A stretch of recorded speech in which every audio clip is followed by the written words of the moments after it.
These have been interesting times.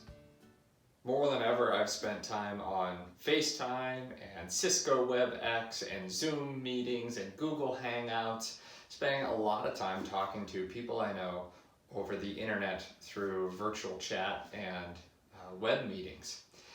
And it's been a really pretty interesting way for me to look into people's lives and literally see what their homes look like and how they operate. It seems like the sort of cabin fever is setting in for some of these people. For many of us, even. I noticed yesterday morning, this was pretty evident in my own life. I had a doctor's appointment, and instead of me going to the doctor had some sort of virtual meeting with me over the phone. And just as the meeting was about to start, Paul declared that he had to use the bathroom, which means that I was in charge of watching Jack, our 1-year-old. And so the meeting started. It was me, my doctor, and then Jack eating breakfast over here off in the corner. And as soon as Paul came back, I had to answer the question, what does the green car say?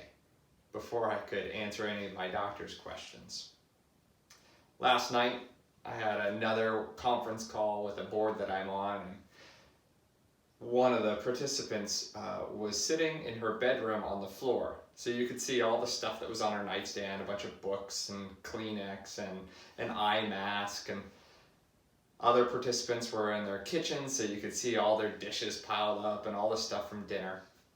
And I realized that in many ways, our homes have changed, but they've stayed the same.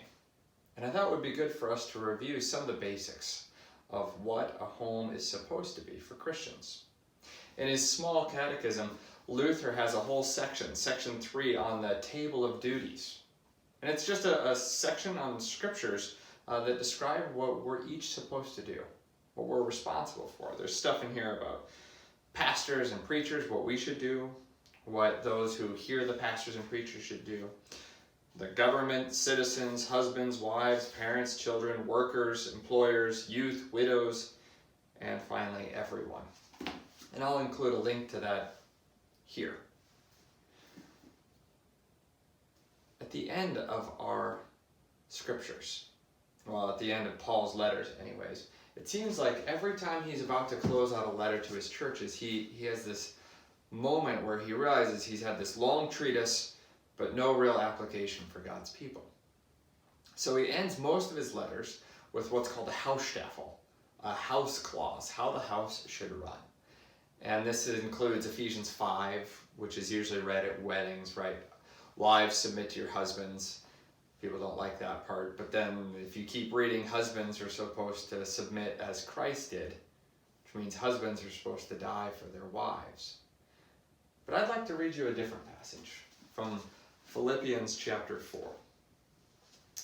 Paul says, "Rejoice in the Lord always. I will say it again, rejoice. Let your gentleness be evident to all. The Lord is near. Do not be anxious about anything, but in everything by prayer and petition, with thanksgiving, present your requests to God." There's a lot going on. A lot of cabin fever, a lot of anxiety. The scriptures, our faith, calls for us to rejoice in even the smallest, most simple things. So I want to encourage you today, wherever you're at, spend a moment talking about things that you can be thankful for. And I'll start. I'm thankful for my own family, that today is Paul's 3rd birthday and we got to celebrate that with him. I'm thankful for you, a church that loves the Lord with all that they have. I'm thankful that our God is near and present, even in this time of trouble.